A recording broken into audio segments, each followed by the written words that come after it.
صبح طیبہ میں ہوئی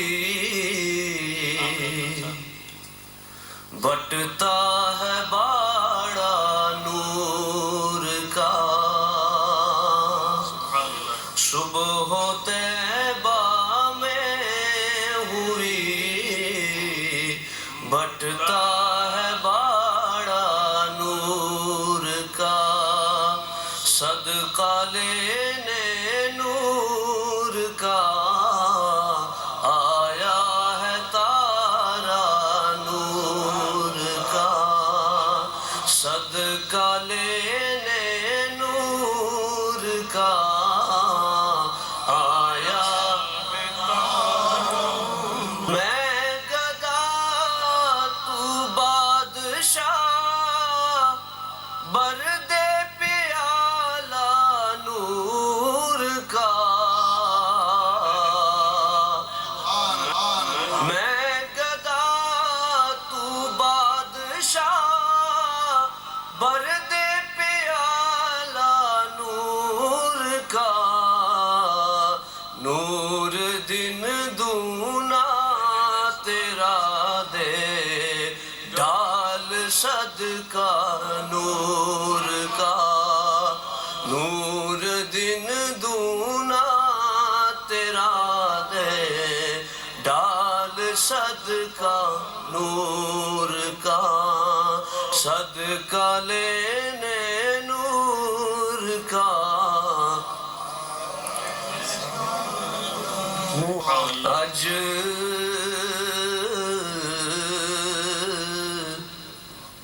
سکھ متران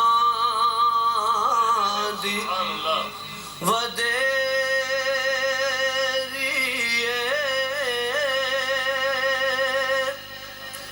کیوں دلڑی اداس گنیری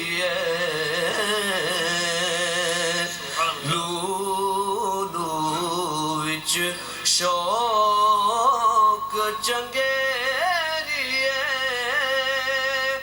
اج نینا الہیاں نے کیوں جڑیاں۔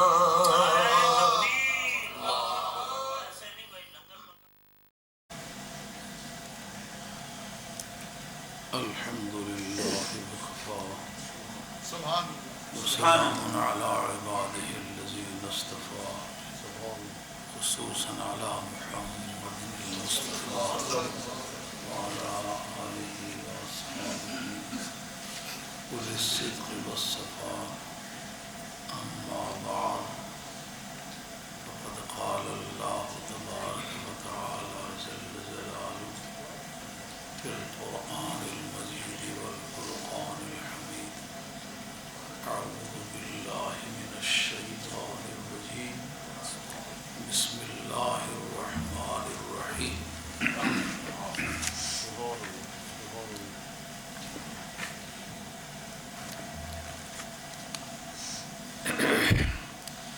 نحن نزلنا الذكر وإنا له لحافظون، صدق الله مولانا العظيم وبلغنا رسوله النبي الكريم ونحن على ذلك من الشاهدين والشاكرين والحمد لله رب العالمين، والصلاة والسلام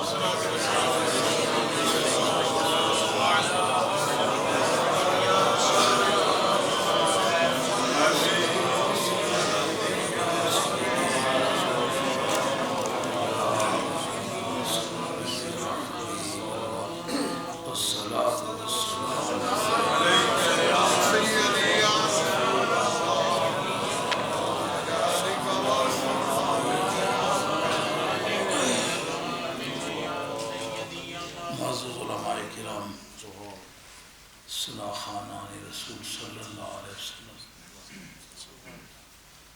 آپ لوگ بڑی اچھی طرح جانتے ہیں میں علماء اور سلاخانوں کی بہت عزت کرنے والا انسان ہوں اور اللہ سے ڈرتا بھی ہوں، اس لیے کہ جو لوگ دین کا کام کرتے ہیں وہ قابل عزت ہوتے ہیں، اگر ان کی عزت میں کوئی کوتاہی ہو جائے اس کا نقصان ہونے کا ڈر بڑے سے بڑے آدمی سے لے کر چھوٹے سے چھوٹے آدمی کو ہوتا ہے۔ میں اللہ کا ایک مسکین آدمی ہوں، میں اس طرح کی جسارت کرنے کا عادی نہیں ہوں کہ کبھی کسی عالم کا دل دکھاؤں یا کسی نعت خوان ساتھی کا دل دکھاؤں۔ اس وجہ چونکہ میں کافی مرسیدہ آدمی ہو چکا ہوں، گو صحت الحمدللہ ٹھیک ہے میری، اور میں صحت مند آدمی ہوں، اس لیے کہ ایک صحت مند خاندان سے تعلق رکھتا ہوں۔ لیکن جاگ جاگ کے کام کر کر کے اتنا تھکا ہوا ہوں کہ بیٹھنے میں خاصی دقت محسوس ہوتی ہے۔ تو دوستوں نے مجھے آتے ہی تقریر کرنے کے بارے میں کہا ہے، جس سے میں بڑا اطمینان کا اظہار کرتا ہوں۔ مجھے بیٹھنے میں دقت ہوتی ہے، مگر میں دست بستہ ہو کے تمام سراخانوں سے، علماء کرام سے معذرت خواہ ہوں کہ میری اس بات کو گستاخی نہ سمجھا جائے، میری اس بات کو مجبوری سمجھا جائے۔ میں ہمیشہ بہت بچپنے سے ایسا ہوتا رہا کہ کافی بڑے بڑے بزرگ جن کی تقریریں آخر میں اس لیے کرائی جایا کرتی تھی کہ ان کی وجہ سے لوگ بیٹھے رہتے تھے، وہ میری موجودگی میں یہ کہنے لگے کہ تم تقریر پہلے کر لو، بعد میں آدمی بیٹھتے نہیں ہیں، اس لیے ہمیں تقریر پہلے کرنے دو۔ نام نہیں لیتا میں کسی بزرگ کا، کافی بڑے بڑے بزرگ جن کے بچوں سے بھی میں کم حیثیت کا آدمی تھا، ایسا نہیں کہ میں بہت بزرگ آدمی تھا، ایک معمولی قابلیت کا آدمی تھا، لیکن اللہ کا نظام ہے، میں تقریر کر کے چھوڑوں تو پھر مخلوق کو بٹھانا خاصا مشکل کام ہو جاتا۔ تو یہ بچپن سے میری سزا چلی آئی ہے کہ ہر جلسے میں، ہر مجلس میں آخر میں گفتگو ہوتی رہی، لیکن اب میں دوستوں سے معذرت چاہتا ہوں، میرے لیے بیٹھنا مشکل کام ہے، میں بیمار ہو جاتا ہوں، پھر میں ایک اکیلا آدمی ہوں، تو پھر اندر کہیں پڑا ہی مر جاؤں تو پتہ نہیں دوستوں کو پتہ نہ چلے گا۔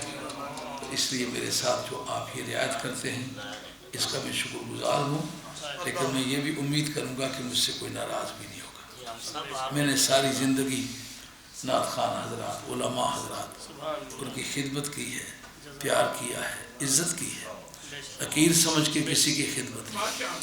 بعض لوگ کسی کی خدمت کرتے ہیں لیکن اس کو کمینہ سمجھ کے کرتے ہیں۔ نبی پاک علیہ السلام کا نام عزت اور پیار سے لینے والے کو کمینہ سمجھنا، میں سمجھتا ہوں اس آدمی کی اپنی ذات میں کمینگی نہ ہو تو ایسا کبھی نہیں کر سکتا۔ میں دل سے عزت کرتا چلا، اس پر میرا مالک گواہ ہے، سوسائٹی گواہ ہے۔ آج کی تاریخ دو بڑی مقدس شخصیتوں پر گفتگو کرنا مطلوب ہے، ایک خواجہ ایک خواجگان سید السادات سید پیر میر علی شاہ صاحب گولوی رحمۃ اللہ تعالیٰ جو حضرت غوث الثقلین رضی اللہ عنہ کی اولاد میں سے ہیں اور نجیب الطرفین سید ہیں، اور دوسرا محدثین کے بادشاہ، مفسرین کے شہنشاہ، فقہا کے تاجور، اور کئی صدیوں میں جس آدمی کا جواب نہ ہو، اعلیٰ حضرت فاضل بریلوی۔ دونوں کی شخصیتوں پر گفتگو کرنا مطلوب ہے بطور مجدد کے۔ تو لفظ مجدد دور حاضر میں اتنا ہلکا پھلکا لفظ بن گیا ہوا ہے، جیسا فٹ بال کے کھلاڑیوں کا نام لیا جاتا ہے، جو تھوڑا تیز دوڑ لے، دو ککیں فالتو مار لے تو وہ آدمی فٹ بالر بن جاتا ہے۔ اسی طرح لوگوں نے مجدد کو بھی کھیل تماشے کا ایک ذریعہ بنا لیا ہوا ہے کہ جس آدمی کے بال تھوڑے لمبے ہو جائے وہی آدمی مجدد ہے، اور جس آدمی نے کبھی زندگی میں کوئی ایسا کام نہ کیا ہو جو ایک مجدد کی شان کے لائق ہے، وہ آدمی آسانی سے خود اپنے نام کے ساتھ لکھواتے ہیں۔ آپ کو یاد ہوگا میں نے 20 مرتبہ اس پر احتجاج کیا ہے کہ میرے نام کے ساتھ مفکر اسلام نہ لکھا کرو، میرے جیسے آدمی کو مفکر اسلام نہیں کہتے، لیکن مجدد تو خاصا وزنی لفظ ہے۔ ایسے ایسے لوگ ان کے سامنے کہنے لگے ہیں، اخباروں میں آنے لگا ہے فلاں مجدد ہیں، فلاں مجدد ہیں، اور اگر کہیں پکڑ لو تو اعوذ باللہ کی ترکیب پر تو بالکل ترکیب نہیں رکھی۔ حدیث پڑھاتے پھرتے ہیں کہ لفظ حدیث پر گفتگو ہو تو 10 منٹ سے زیادہ وقت نہیں نکالیں گے. تو یہ بات ہم نے اکھاڑے دیکھنے کے بعد کہی ہے. ایسا نہیں ہے کہ ہم نے دیکھا کچھ نہیں ہے. یہ بازو میرے آزمائے ہوئے ہیں. تو اس لیے ضرورت محسوس ہوتی ہے کہ پہلے مجدد کی تعریف کی جائے کہ تعریف شیء کے بعد احکام شیء ہوتے ہیں. تعریف شیء کے بعد تقسیم شیء ہوتی ہے. مثلا مسلمان ہے، مسلمان میں سے کئی قسم کے مسلمان ہیں. ایک وہ ہیں جو سچ مچ مسلمان ہیں اور ایک وہ ہیں جو صرف مسلمان کہلاتے ہیں. تو اب مسلمان ہونے میں اور کہلانے میں زمین و آسمان کا فرق ہے. مرزائی مطلقاً کافر ہیں. جو مرزا کو مجدد مانتا ہے وہ بھی کافر ہے، جو نبی مانتا ہے وہ بھی کافر ہے، جو اس کو کافر نہیں کہتا وہ بھی کافر ہے. لیکن اس کو مجدد ماننے والے بھی مسلمان کہلاتے ہیں، نبی ماننے والے بھی مسلمان کہتے ہیں. جو کہتے ہیں ہم تو شریف لوگ ہیں، ہم جھگڑوں میں نہیں پڑتے.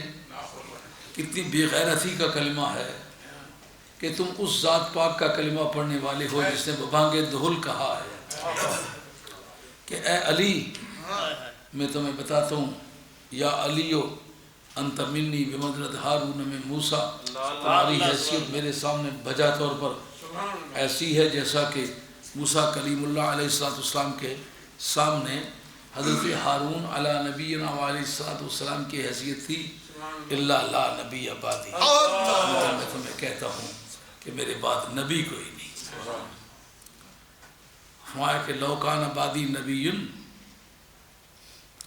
لکان ابا بکر، اگر میرے بعد نبی ہوتا تو صدیق اکبر ہوتا. لو کان من بعدی نبی، لو کان من بعدی نبی لکان عمر، اگر میرے بعد کوئی نبی ہوتا تو جناب عمر نبی ہوتے. جب ایسی ایسی بزرگ ہستیوں کو جو سرکار کی بارگاہ کے ایسے تربیت یافتہ تھے کہ آسمانی قدسیوں کو بھی ایسا موقع نہیں مل سکا، جو ان کے لیے نبی ہونے کا چانس نہیں، تو ایک بدھو قسم کا آدمی جس کو دیکھو تو مہاراجہ رنجیت یاد آئے. فوٹو آپ نے مرزا جی کا دیکھا ہوگا. اتنی منحوس شکل ہے کہ اگر دیکھ لو تو 10 دن کے لیے معدہ خراب ہو جائے. کہلانے والے وہ بھی مسلمان کہلاتے ہیں. تو کہلانے سے مسلمان نہیں ہوتا، ہونے سے مسلمان ہوتا ہے. تو پہلے اس کو ڈیفائن کرنا پڑے گا مسلمان ہوتا کون ہے. پھر مسلمانوں کی قسمیں کہ یہ مسلمانوں میں چشتی ہے، یہ قادری ہے، یہ نقشبندی ہے، یہ سہروردی ہے، یہ شافعی ہے، یہ مالکی ہے، یہ حنبلی ہے، یہ حنفی ہے. اس کی تقسیم بعد میں کرنی ہوگی.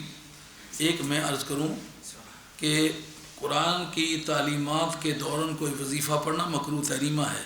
یہ کسی جاہل صوفی کی تعلیمات میں سے ہے. اس لیے مجھے جب ہونٹ ملتے ایسے نظر آئیں گے تو میں سمجھوں گا ہونٹ 4 حروف سے ہونٹ ملتے ہیں. حرف شفیع 4 باشد اے فہیم، باؤ فاؤ واؤ دانی ثم میم. ان میں سے کوئی انوالو ہو تو ہونٹ ایسے. کئی دفعہ کہتا ہوں الصلاۃ والسلام علیک یا رسول اللہ پڑھو تو وہ آدمی سامنے آہستہ دبی آواز سے اسے کر کے پڑھتا پتہ چلتا اللہم صلی علی محمد. وہ سمجھتا ہے میں غلطی پر ہوں، وہ حق پر ہے. تو اگر حق پر ہے تو السلام علیکہ ایھا النبی نماز میں کیوں پڑھتا ہے؟ کامل توجہ کے لیے. اذا قرئ القرآن فاستمعوا لہ وانصتوا لعلکم ترحمون. جب قرآن مجید پڑھا جائے تو مکمل خاموش ہو کر کے سنا کرو تاکہ تم پر رحم کیا جائے. اس لیے چاہوں گا نہایت ادب کے ساتھ کہ جتنے بھی دوست ہیں نا وہ بہت خاموشیت ہونٹوں کو ملا کے نا اطمینان کے ساتھ بیٹھ کے میری بات سنیں. لفظ مجدد پر گفتگو ہونی ہے. آج ان دونوں شخصیتوں پر گفتگو نہیں ہو سکے گی. گفتگو ممکن ہے آئندہ جلسوں میں ہو. میں اپنے مضمون کو ادھورا نہیں چھوڑنا پسند کرتا. یہ پھر ممکن ہے مہینہ 2 مہینے چلتا چلا جائے. ان دونوں شخصیتوں پر تسلی بخش گفتگو کروں گا. اور لطف کی بات یہ ہے کہ ان دونوں میں سے نہ میں کسی کا شاگرد ہوں نہ کسی کا مرید ہوں. پھر تعریف کیوں کرتا ہوں؟ جو تعریف کے قابل ہوتے ہیں ان کی تعریف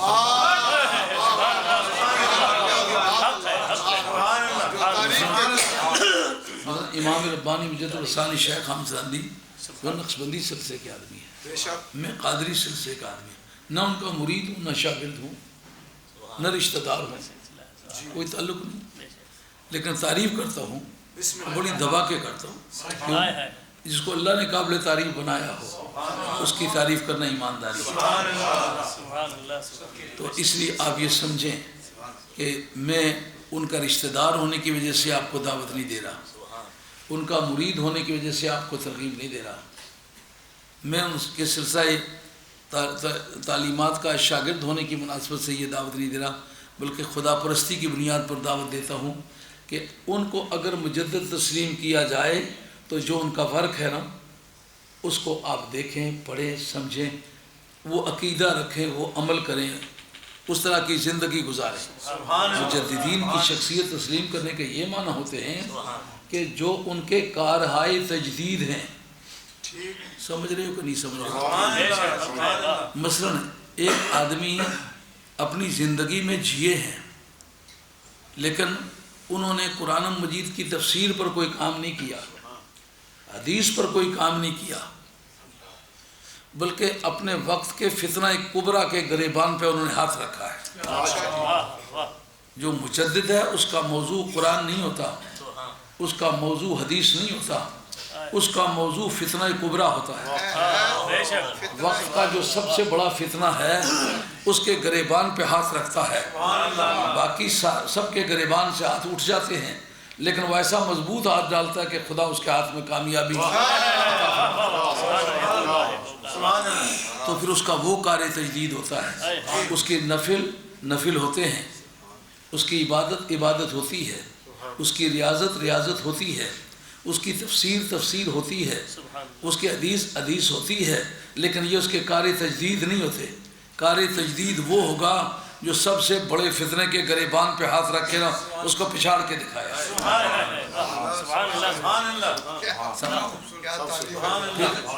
اس میں بحث ہوگی، ان مجددین میں کمپیریزن ہولڈ ہوگا، کون کتنا بڑا مجدد ہے، جتنے بڑے فتنے کو اس نے مار گرایا ہے اتنا بڑا مجدد۔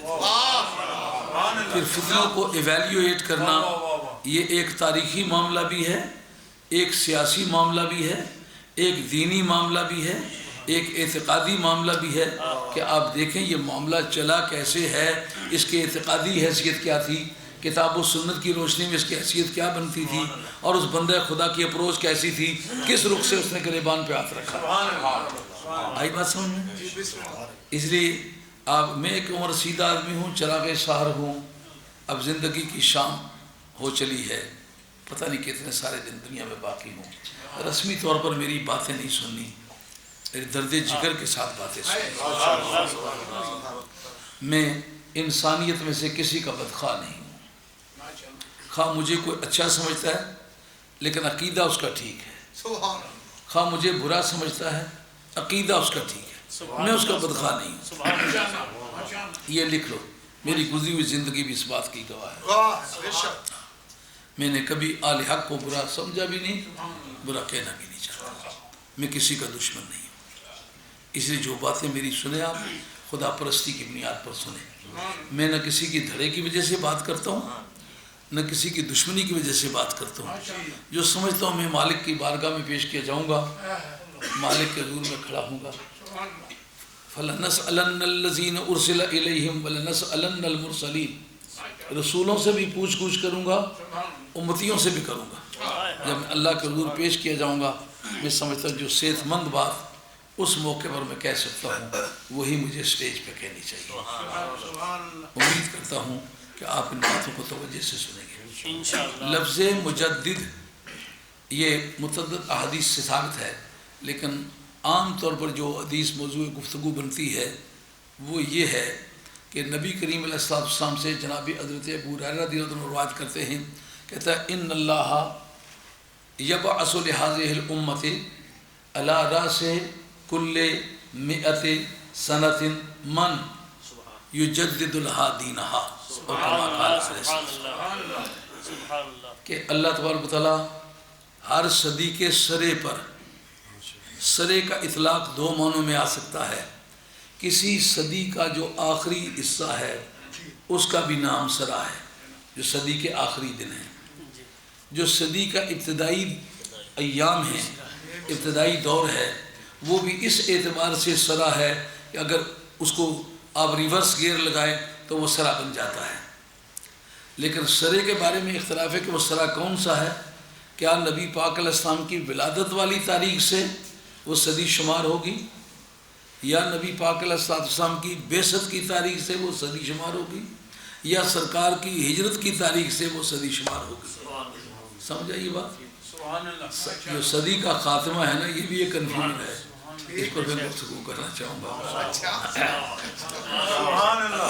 صدی کا خاتمہ بھی صدی کا سرا ہے، صدی کی ابتدا بھی صدی کا سرا ہے، لیکن صدی کہاں سے شروع ہوگی اس کے بارے میں جو حضور کی ولادت 1، حضور کی بعثت 2، حضور کی ہجرت 3، اور حضور کی ہجرت والی جو تاریخ ہے اس کو سن کے طور پر حضرت حیدر کرار نے پیش کیا تھا اور جناب فاروق اعظم رضی اللہ عنہ کے دور خلافت میں پیش کیا تھا۔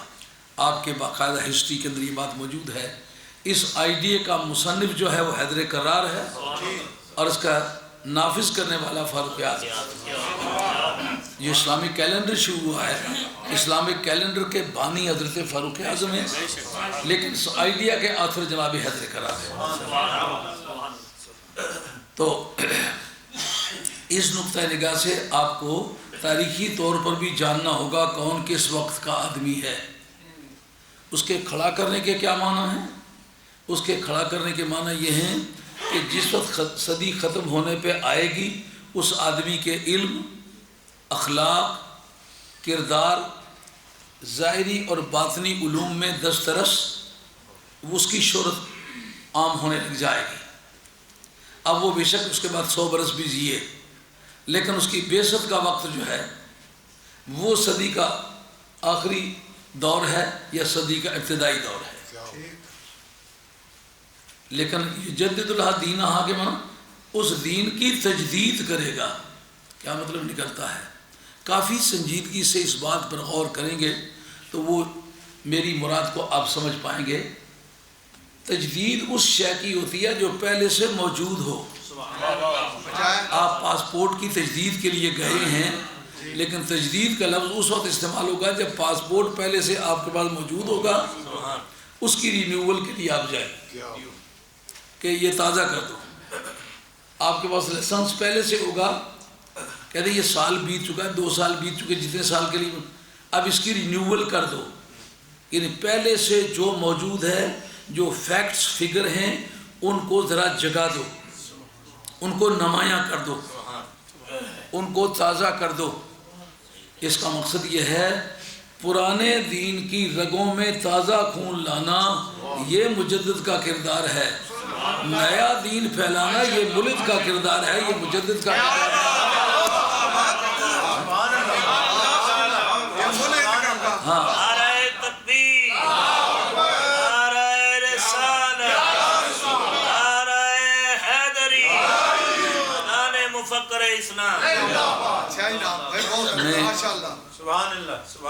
بہت آہستہ آہستہ بول رہا ہوں، ذرا باتیں پیچیدہ ہیں تاکہ باتوں کے سمجھنے میں دقت نہ ہو۔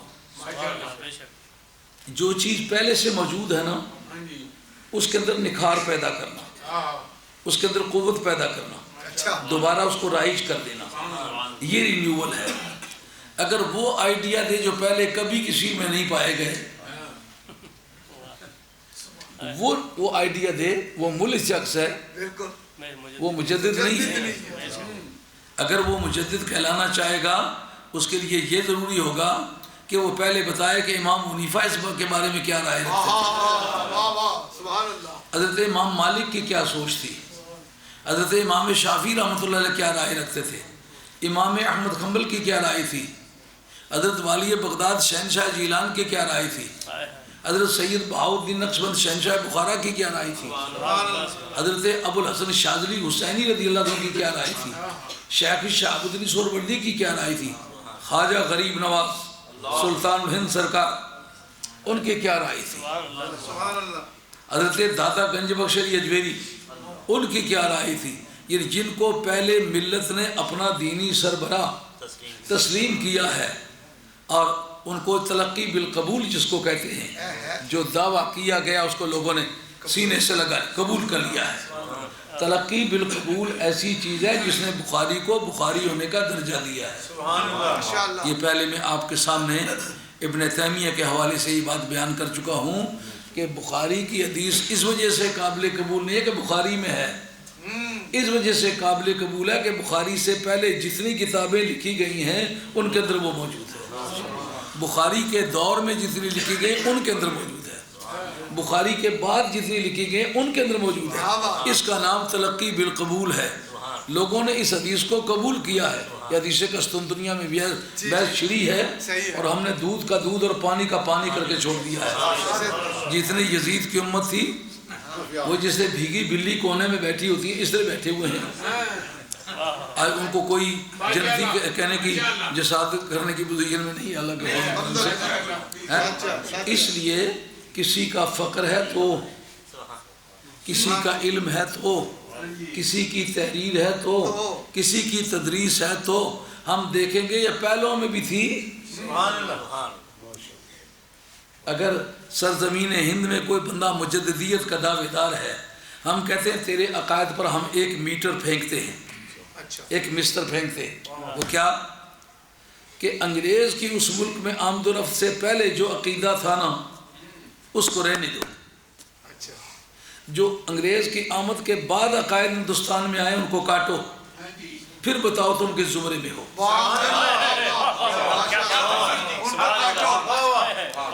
اب مجددیت کا ذوق اسے آئے گا کہ جو ان عقائد کے میزان پہ پورا اترے۔ یہ عقیدہ کہ نبی کو دیوار کے پیچھے کا بھی پتہ نہیں کہلائے مجدد، وہ مجدد نہیں، وہ ملحد۔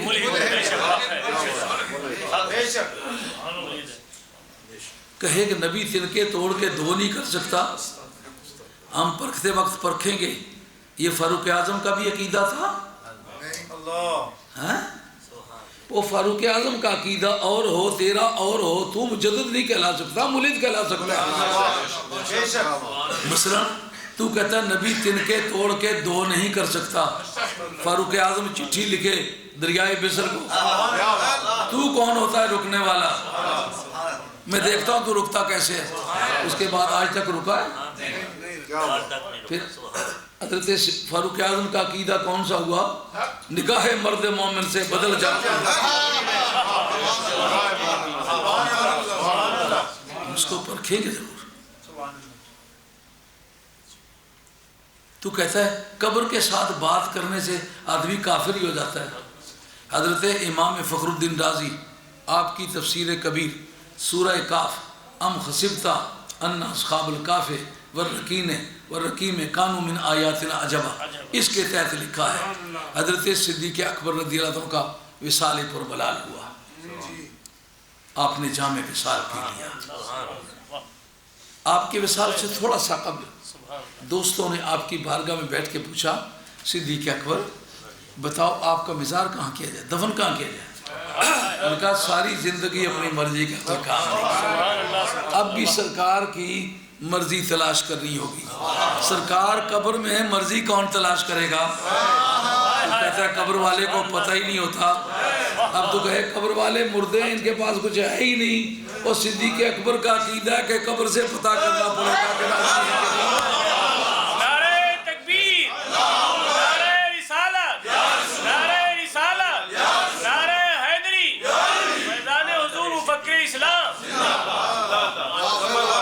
حضرت صدیق اکبر رضی اللہ عنہ نے کہا کہ مجھے کفن دے کے نا سرکار کی بارگاہ میں پیش کر۔ کہنا یا رسول اللہ یہ آپ کا وہ بڈھا غلام آ گیا جس نے غاروں میں مل کے آپ کے ساتھ راتیں گزاری تھی۔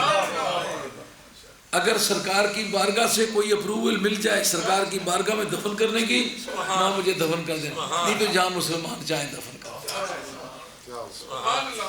اب جناب امام راضی کہتے ہیں جب یہ کہا گیا کہ یہ آپ کا وہ غلام آ گیا ہے، تو سرکار کی قبر سے آواز آئی، اور قبر کی آواز کا تو قائل ہے کہ نہیں؟